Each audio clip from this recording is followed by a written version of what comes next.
1절에서 8절까지 함께 보도록 하겠습니다. 구약성경 846페이지에 기록이 되어 있습니다. 시편 61편 1절에서 8절까지 우리 한 절씩 교독합니다. 하나님이여 나의 부르짖음을 들으시며 내 기도에 유의하소서. 주께 부르짖으오리니 나보다 높은 바위에 나를 인도하소서. 주는 나의 피난처시요 원수를 피하는 견고한 망대이심이니이다.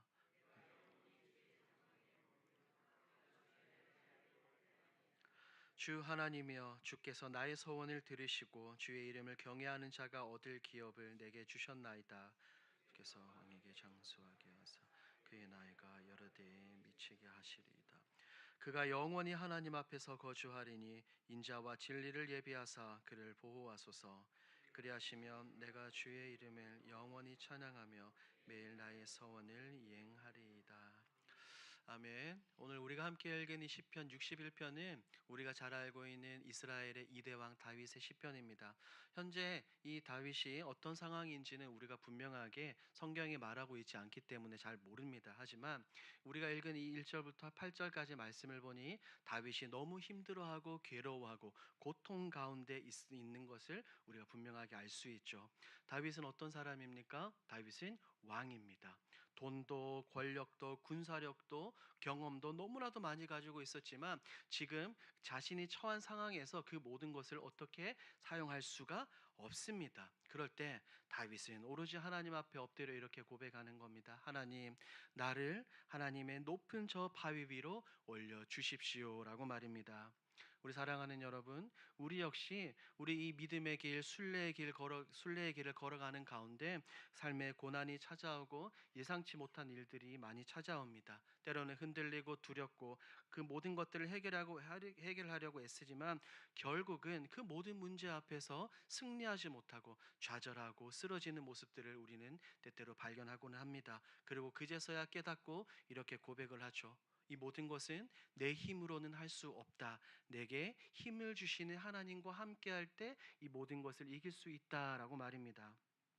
오늘 우리가 함께 읽은 이 시편 61편은 다윗의 개인의 시처럼 보이지만 그렇지 않습니다. 오늘을 살아가는 이 시대를 살아가는 우리 모든 그리스도인들의 진정한 기도입니다. 그래서 오늘 이 시간 여러분들과 함께 말씀을 나누며 세 가지 정도를 살펴보려고 합니다. 첫 번째는 땅끝에서 부르짖는 자의 기도를 하나님은 어떻게 응답하시는가? 두 번째는 하나님은 우리를 어떻게 바위 위로 인도하시는가? 그리고 마지막 세 번째는 그 바위 위에는 어떤 은혜가 우리를 기다리고 있는지 함께 살펴보도록 합니다. 결국 신앙이라는 것은 내가 얼마나 오랜 시간 동안 얼마나 열심히 했느냐가 중요한 것이 아니라 내가 지금 어디에 서 있느냐가 훨씬 더 중요합니다. 그렇다면 다윗은 어떤 상황에서 이 고백을 했을까요? 함께 시편 61편 1절로 한번 들어가 보도록 하겠습니다. 1절을 제가 읽어드리도록 하겠습니다. 하나님이여 나의 부르짖음을 들으시며 내 기도에 유의하소서. 지금 1절에서 다윗은 자신의 마음을 그대로 고백하고 있습니다. 그런데 다윗의 1절의 고백은 그냥 단순히 다윗이 하나님께 고백하는 정도가 아닙니다. 신약 성경을 보면 다윗에 대해서 뭐라고 말하고 있습니까? 하나님의 마음에 맞는 사람이다라고 말할 정도로 다윗은 하나님을 사랑하고 경외하는 사람이었지만 지금 어떤 말로 표현할 수 없을 정도로 어려움에 처해 있어요. 절박한 자리에 놓여 있습니다. 왕인 그가 아무것도 할 수 없을 정도로 다윗은 어려움과 공경에 처해 있어요. 그러니까 하나님께 부르짖는 겁니다. 그리고 2절에서도 이렇게 고백해요. 내 마음이 약해질 때에 땅 끝에서부터 주께 부르짖으오리니. 자, 다윗은 지금 자신의 상황과 마음의 상태를 땅 끝이라고 표현을 합니다.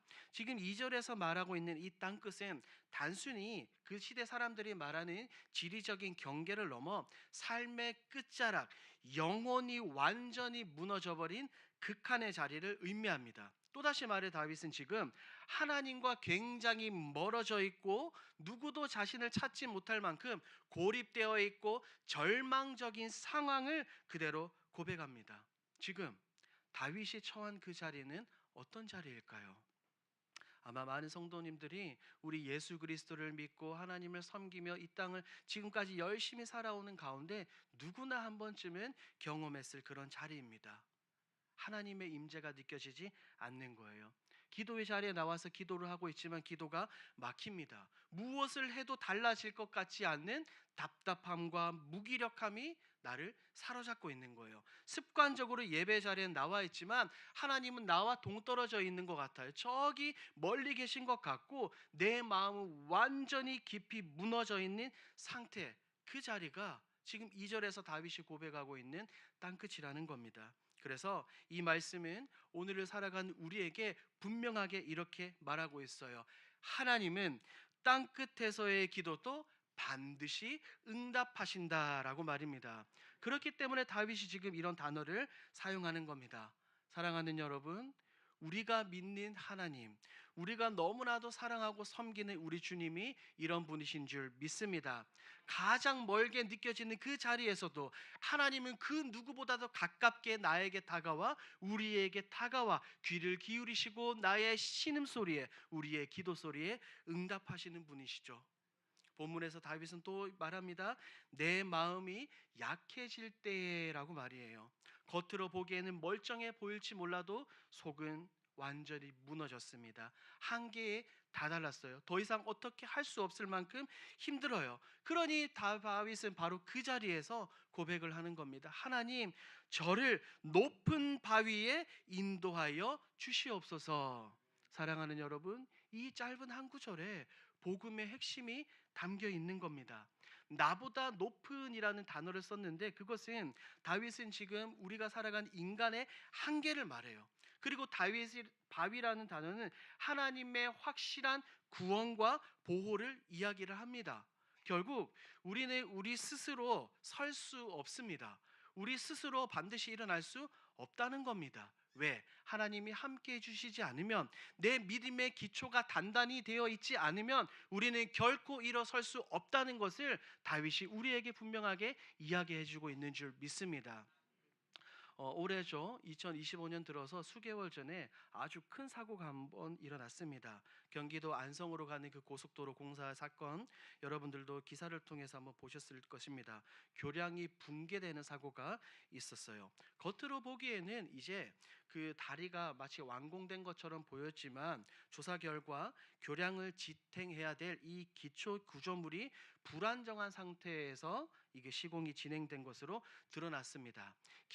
단단히 기반이 다져지지 않은 채로 무거운 상판을 올리다 보니 결국 무거운 이 하중을 견디지 못하고 그것이 무너져 버렸죠. 어떻습니까? 눈에 보이는 부분은 굉장히 멀쩡했지만 눈에 보이지 않는 아래쪽의 기초가 부실했기 때문에 순식간에 그 다리가 와르르 무너지고 말았습니다. 여러분, 이런 사건은 우리에게 굉장히 중요한 교훈을 줍니다. 기초가 잘못되면 아무리 멀쩡해 보여도 결국엔 무너질 수밖에 없다는 거예요. 이스라엘의 왕인 다윗도 이 고난 가운데서도 이 진실을 깨달았습니다. 그렇게 하나님께 고백하는 거예요. 하나님, 제가 지금 너무 흔들리고 있습니다. 하나님, 내가 너무나도 흔들리고 있으니 저를 들어 높은 바위로 인도하여 주시옵소서라고 말입니다. 사랑하는 여러분, 내 자신을 믿는 신앙, 자신을 기반으로 삼는 삶은 언제든지 무너질 수밖에 없고 기울어질 수밖에 없다는 것을 우리는 기억해야 합니다. 하지만 우리가 믿는 하나님, 우리의 신앙의 믿음의 대상인 하나님은 어떻습니까? 결코 그 어떤 어려움과 풍파와 그 모진 바람과 폭풍 가운데서도 결코 흔들리지 않는 하나님이신 줄 믿습니다. 그 하나님이 반석이 되셔서 우리의 발을 들어서 그 반석 위에 올려 주시는 겁니다. 그 위에 설 때, 그 위에서 살아갈 때 우리는 결코 흔들리지 않는 거예요. 그렇기 때문에 제가 설교서두에 그렇게 말씀을 드렸죠. 우리의 신앙의 기본은 얼마나 무엇을 열심히 했느냐가 중요한 것이 아니라 어디에 기초를 두고 어디에 서 있느냐가 가장 중요한 줄 믿습니다. 사랑하는 여러분, 이것이 바로 오늘 우리 구원의 기쁨 아니겠습니까? 하나님은 절망의 바닥에서 우리를 건져내어 믿음의 반석 위에 우리를 세우십니다. 그 반석은 누구십니까? 그 반석은 신약에서 바울이 말하고 있는 것처럼 다름 아닌 예수 그리스도인 줄 믿습니다. 우리는 결코 우리의 의로 서로 설 수 없습니다. 하지만 예수 그리스도의 피, 그리스도께서 우리에게 주신 의로움으로 말미암아 우리는 설 수 있고 하나님 앞에서 의롭다라고 칭함을 받는 것입니다. 십자가는 우리 주님께서 우리를 위해서 낮아지신 자리입니다. 그 낮아짐의 사역이, 그 낮아짐의 역사하심이 있었기 때문에 우리는 이제 결코 흔들리지 않는 구원의 감격과 기쁨을 누리게 되는 겁니다. 그로 인해서 우리가 담대함을 가지고 하나님께 나아가서 얼마 원하는 대로 언제든지 하나님께 기도할 수 있는 거죠. 두려움과 수치심, 문제, 체면을 내려놓고 있는 그대로 가지고 나아가서 하나님께 기도하는 겁니다. 사랑하는 여러분, 여기에서도 한 가지 굉장히 중요한 적용점이 있습니다. 우리가 본문에 나오는 다윗처럼 기도하지 않는 이유가 있어요. 그것은 우리가 하나님을 모르거나 예수 그리스도를 모르는 것이 아니라 우리는 우리 자신을 너무 믿기 때문입니다. 내 자신을 너무 믿는다는 거예요. 내가 이렇게 똑똑하니까, 내가 이렇게 잘났으니까, 내가 이렇게 많은 것을 알고 경험을 가지고 있으니까 내가 스스로 모든 것을 다 할 수 있다라고 생각을 하며 기도하지 않는 겁니다. 왜? 기도하지 않아도 내가 잘할 수 있을 것 같거든요. 기도가 없이도 모든 것을 다 이끌어갈 수 있을 것 같거든요. 하지만 사랑하는 여러분, 그렇지 않습니다. 그렇지 않아요. 기도는 그냥 열심히 하는 것이 아니라 내 모든 것을, 내 나약함을, 부족함을, 연약함을 그저 하나님께 맡겨드리는 것인 줄 믿습니다. 다윗은 그래서 땅끝에서 하나님을 향해 울부짖습니다. 그는 확신을 가지고 있어요. 내가 이렇게 있어도, 땅끝에 있어도, 절망 가운데 있어도 하나님은 내 기도에 반드시 귀를 기울이신다. 이것은 다윗의 단순한 바람이 아닙니다. 소망이 아니라 다윗은 그간 보아왔고 섬겨왔던 하나님에 대한 분명한 믿음과 확신으로 이런 고백을 했습니다. 사랑하는 여러분, 혹시나 여러분의 삶이 지금 땅 끝에 있다라고 느끼시는 분이 계십니까? 때로는 여러분의 마음이 약해지고, 때로는 미래가 보이지 않고, 방향이 보이지 않고, 하나님의 영광과 얼굴이 가려진 듯한 그 자리에 계십니까? 괜찮습니다. 그 자리는 더 이상 낭만과 절망의 자리가 아니라 하나님께서 함께 하실 때 그 자리는 회복의 출발점인 줄 믿습니다. 우리 하나님은 땅끝에서 울부짖는 자를 외면하지 않으시고 반드시 우리를 인도하셔서 우리를 바위 위에 올리십니다. 그렇다면 그 바위 위에 올라선 사람은 도대체 무엇을 경험하게 될까요? 다윗은 1절에서 있었던 고백, 2절에서 있었던 그 고백과는 완전히 상반된 고백을 3절부터 하기 시작을 합니다. 왜냐하면 다윗의 상황과 형편은 바뀌지 않았어요. 하지만 다윗의 생각과 다윗의 선 위치가 바뀌었습니다. 3절을 한번 읽어보도록 하겠습니다. 3절 시작. 주는 나의 자 보십시오. 다윗은 여전히 지금 어려움 가운데, 위기 가운데 있지만 그가 그 모든 상황을 바라보는 그의 시선이 달라졌습니다. 땅끝 가운데서, 울부짖은 가운데서, 눈물과 고통과 아픔 가운데서 부르짖던 다윗은 이제 바위 위에서 다시 믿음의 눈을 들어 하나님을 바라보기 시작을 하는 겁니다. 그러니 그가 고백하는 하나님은 어떤 모습입니까? 피난처이고 하나님은 나의 망대입니다. 견고한 망대, 무너지지 않는 망대입니다라고 고백을 하죠. 다윗이 지금 이 3절에서 사용하고 있는 이 단어, 이 표현들은 모두 하나님의 능동적인 보호를 의미합니다. 그냥 단순히 그냥 하나님께서 다윗에게 위로하시는 그 정도가 아니라 다윗이 말하는 바는 이거예요. 내가 실제로 하나님 앞에서 숨을 수 있고 하나님께로 들어가 피할 수 있는 안전한 공간, 실존적인 구원의 자리를 다윗은 지금 고백하고 있는 겁니다. 하나님은 우리를 불안과 두려움과 눈물과 아픔 가운데서도 사람과 세상이 줄 수 없는 진정한 샬롬이 있는 그 자리로 우리를 인도하시는 줄 믿습니다. 그래서 다윗은 4절에서 이렇게 고백하는 거예요. 내가 영원히 주의 장막에 머물며 주의 날개 아래로 피하겠습니다 라고 말입니다. 다윗은 잠깐 하나님의 그 날개 아래 숨는 것이 아니라 하나님의 임재 안에 영원히 머물겠다라고 그가 고백을 하는 겁니다. 4절에 나온 이 머물다라는 단어는 어느 장소에 이사를 가서 그곳에서 정착한다라는 의미예요. 다윗은 전능하신 하나님 밑으로 들어가 내가 그곳에서 이제 영원히 살겠다라고 고백을 하는 겁니다. 사랑하는 여러분, 우리가 잘 알고 있는 것처럼 장막은 어떤 곳입니까? 장막은 하나님의 임재를 상징하죠. 그리고 날개는 무엇을 상징합니까? 하나님의 보호하심을 상징합니다. 즉 다윗은 어떤 어려움과 위기를 넘기는 것이 아니라 하나님 품으로 그냥 쏙 빠져가지고 하나님이 지켜주시는 그 모든 보호를 지금 누리고 있는 겁니다. 여러분 이해되시죠? 그리고 다윗이 계속해서 말하고 있는데 하나님 안에 머물다, 하나님 안에 거하며 하나님 안에 살아가는 것이 어떤 것인지를 5절에서도 이어서 말하고 있어요. 5절 우리 함께 읽어볼까요? 시작. 주 하나님이여 주께서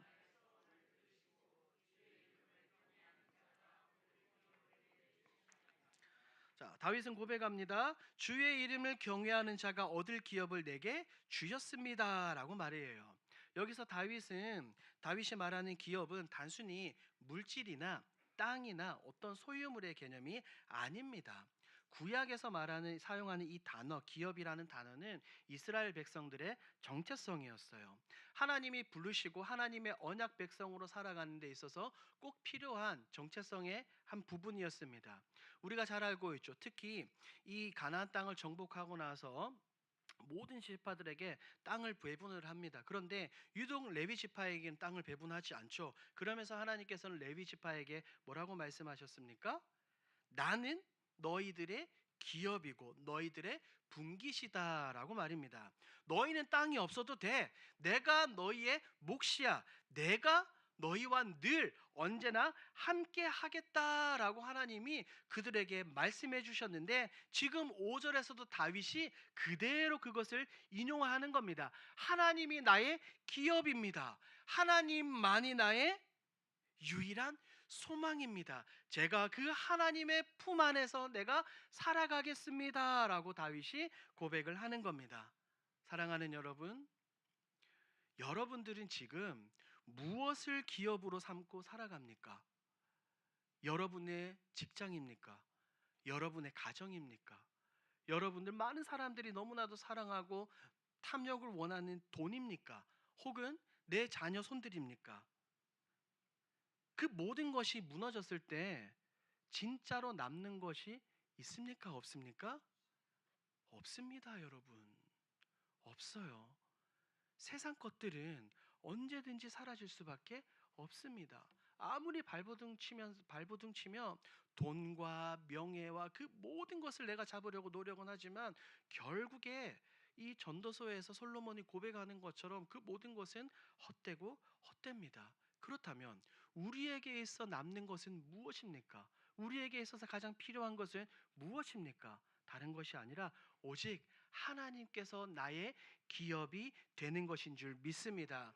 하나님께서 나의 기업이 되시고 하나님만이 나의 기업이다라고 고백하며 살아갈 때 우리는 결코 흔들리지 않는 삶을 살아가는 게 되는 줄 믿습니다. 하나님은 단지 우리를 살리시는 분이 아니라 우리의 삶을 인도하셔서 하나님의 영광 안에서 우리를 다시 회복시키시며 우리를 다시 세워주시고 우리가 이 땅을 살아갈 수 있도록 날마다 새 힘을 주시는 그 하나님이신 줄 믿습니다. 그래서 언제나 하나님의 말씀은 진짜 복음은 우리에게 이렇게 말하죠. 하나님이 너의 기업이다. 하나님이 너의 삶이다. 하나님이 너에게 있어 유일한 희망과 소망이 된다라고 성경은 우리에게 강조하고 있는 겁니다. 그래서 다윗은 지금 하나님 앞에서 모든 상황이 바뀌지는 않았지만 이 서원을 하는 거예요. 단지 내 시선을 바꿔주시고 내 생각과 마음을 바꿔주셨기 때문에 감정적으로 다윗이 결단하는 것이 아니라 하나님이 베풀어 주신 사랑과 은혜에 대한 헌신의 응답입니다. 은혜가 헌신을 낳죠.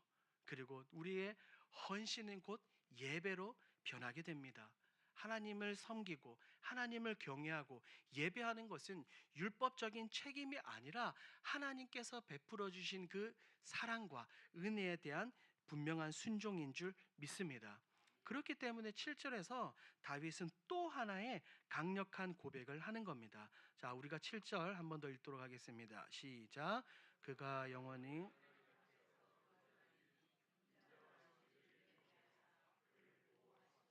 인자와 진리를 예비하사 그를 보호하소서. 여러분 7절을 읽어보니까 한글 성경에는 분명하게 인자라고 이렇게 표현이 되어 있지만 히브리 원문을 살펴보면 헤세드라는 단어입니다. 이것은 룻기에서도 등장하고 다른 성경에서도 많이 등장하는데 인자라는 표현보다는 혹은 인애라는 단어를 쓰면 좋겠어요. 어쨌든 7절에서 지금 이 헤세드, 인애와 인자 그리고 진리를 말하고 있는데 이 인애와 진리는 하나님의 말씀과 말씀하신 이 언약을 떠받치는 두 기둥인 거예요. 하나님이 말씀하셨을 때 이 헤세드와 이 에메트가 없이는 그 언약이 제대로 설 수 없습니다. 그런데 보십시오. 이 하나님의 사랑과 진리가 완전히 만나서 우리의 것이 된 곳이 있습니다. 그 장소가 있어요. 어디일까요, 여러분? 그것이 바로 예수 그리스도의 십자가입니다. 예수님의 십자가예요. 하나님의 헤세드, 하나님의 사랑과 인자가 이 인애가 죄인을 용서하셨고 하나님의 진리, 이 에메트와 공의가 죄를 심판하셨습니다. 이 교차점이 바로 바위라고 표현이 되며 곧 이 바위는 예수 그리스도의 십자가입니다. 이 은혜와 사랑이 우리의 삶에 들어오기 시작할 때, 우리가 그것을 깨닫기 시작할 때 진짜 변화가 시작이 되는 겁니다. 우리를 짓눌렀던 어려움, 두려움이 물러가고 우리의 기도의 방향이 바뀌게 됩니다. 한탄만 계속했던 우리의 입술 가운데서 이제는 더 이상 한탄과 두려움을 토하는 그 어려움이 아니라 찬양이 회복되는 줄 믿습니다. 그래서 다윗은 8절에서 이렇게 고백하는 거예요. 8절 여러분들이 한번 읽어 주십시오. 시작.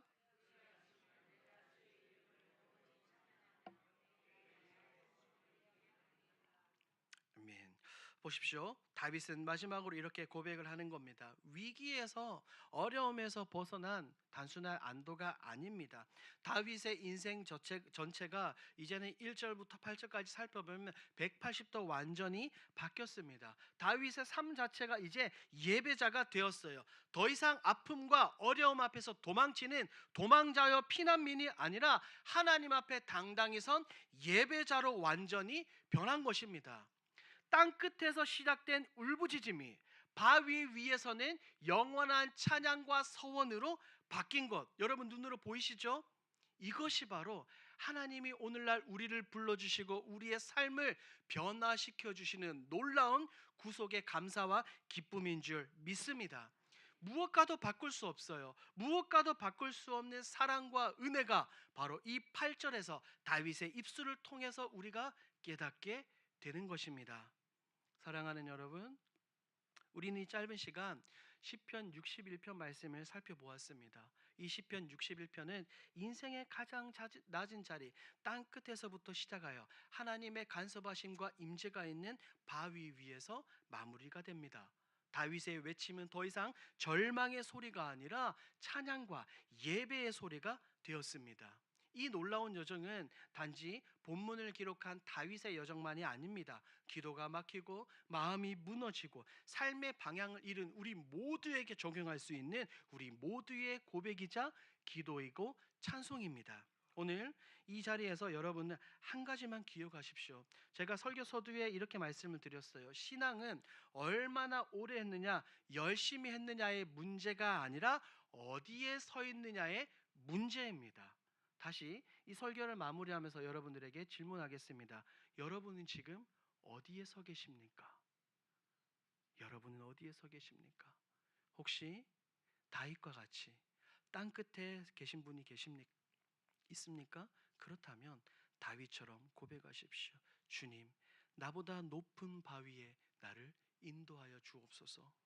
혹시 여러분들이 이미 바위 위에 계신 분이 계십니까? 그렇다면 다윗처럼 고백하십시오. 주님, 주님 하나님만이 나의 영원한 기업이시고 나의 전부이십니다.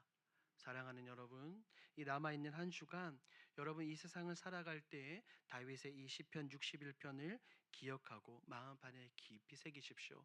여러분의 삶을 흔들리는 것에 집중하지 마시고 흔들리지 않는 굳건한 바위 되시는 그리스도를 붙드십시오. 오직 하나님만이, 오직 주님만이 우리의 영원한 기업이 되시는 줄 믿습니다. 이렇게 바위 되신 그리스도를 붙드시는 사랑하는 여러분들이 되길 주님의 이름으로 축복합니다. 아멘.